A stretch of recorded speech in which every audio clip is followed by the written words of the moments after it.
Welcome. This video is not going to be the next one in line about my house. I'm going to do a sidebar here.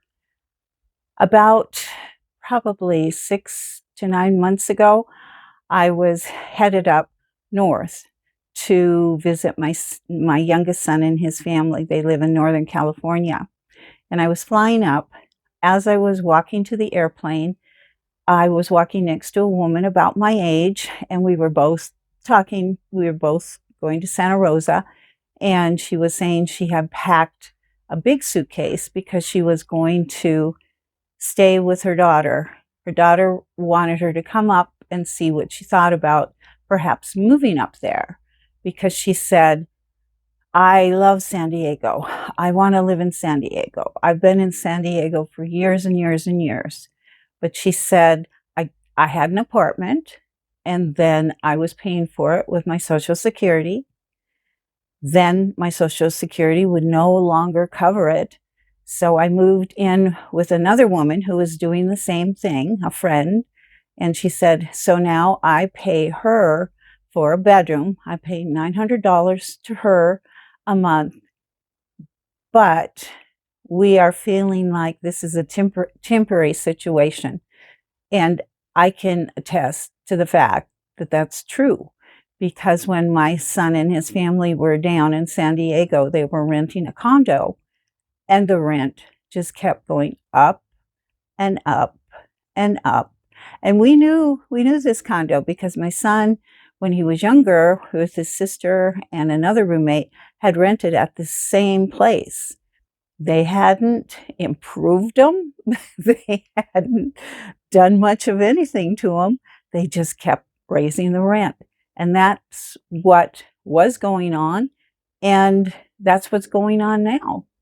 And that's why people are needing to move and people are becoming homeless, living in their cars, doing whatever they need to do to be able to have a roof over their house.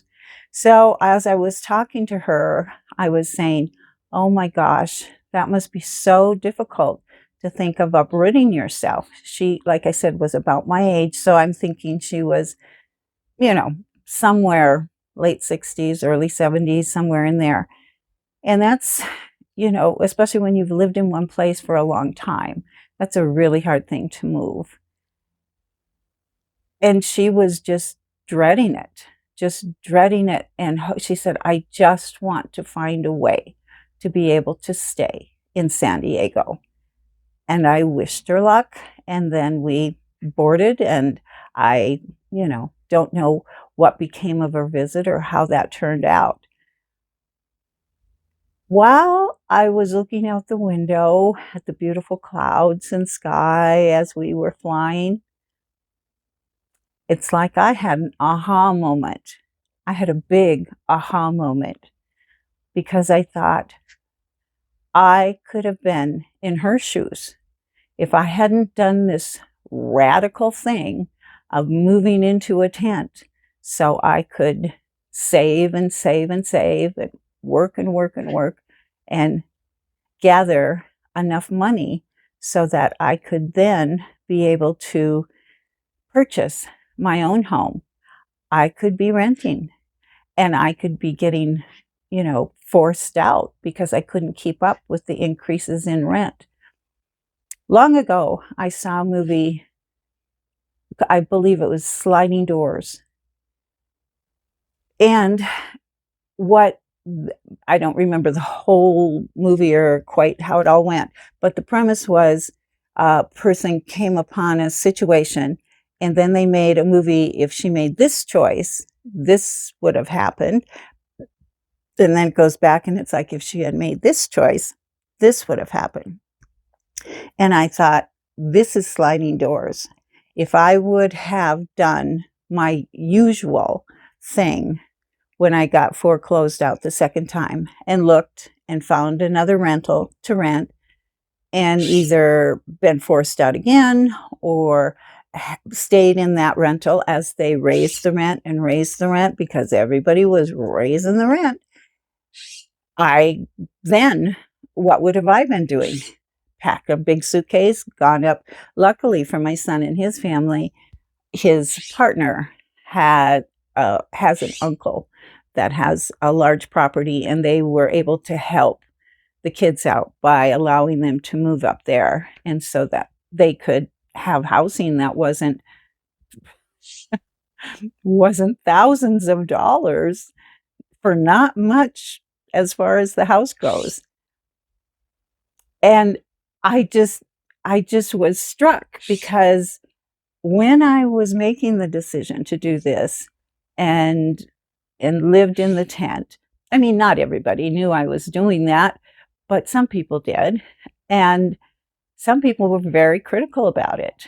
They were like, what do you have to do that? Why don't you, stay with your kids, or why don't you stay with a friend, or why don't you, do something else? And I just said, this is what works for me. It's important in our lives to, yes, gather opinions of other people, to hear what they're thinking, and maybe they'll come up with something that would be helpful to you. But basically, you have to do what works for you. And that doesn't mean it's going to work. That means that you think it's going to work, and you're going to put your intentions toward that. And I did. Interestingly enough, later, when I did get my house, I was looking through an old journal, and this was from right after my divorce. And I tell you what, if I had 2 pennies to rub together, I was doing well.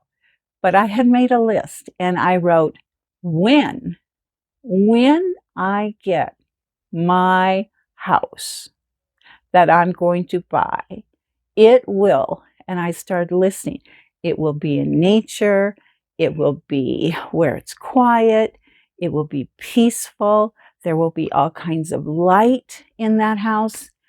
And as I read that all those years ago, I was describing the house that I got, the house that I'm moving to in this series of videos. So never doubt yourself. You are powerful. You are powerful. And when you gather that power to work with strong intention, you can get some pretty miraculous results.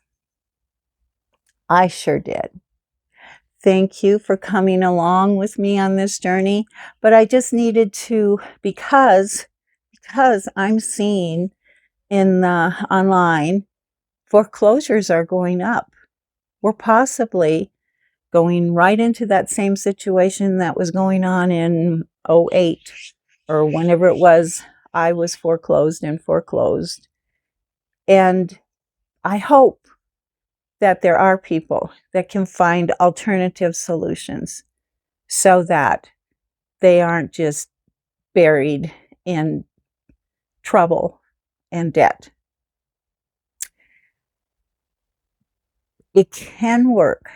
Sometimes when you think outside the box, that's a great place to be. Thank you for watching. I appreciate any support you can give my channel that I'm enjoying. I love this filming outside. I'm on my front porch, and so my flowers get to be in the background. Spend a lot of time with my flowers. So please do all that. Like, share, subscribe, because that's what it's going to take for me to grow my channel and continue. And I won't be talking just about my house the whole rest of the time. I just started with that, and I thought, I'm going to tell this whole long story because I think it's fun and it's interesting.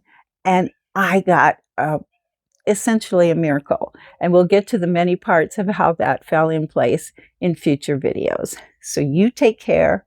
Have a great and wonderful day. And remember that Grandma Connie loves you. Take good care. Bye-bye.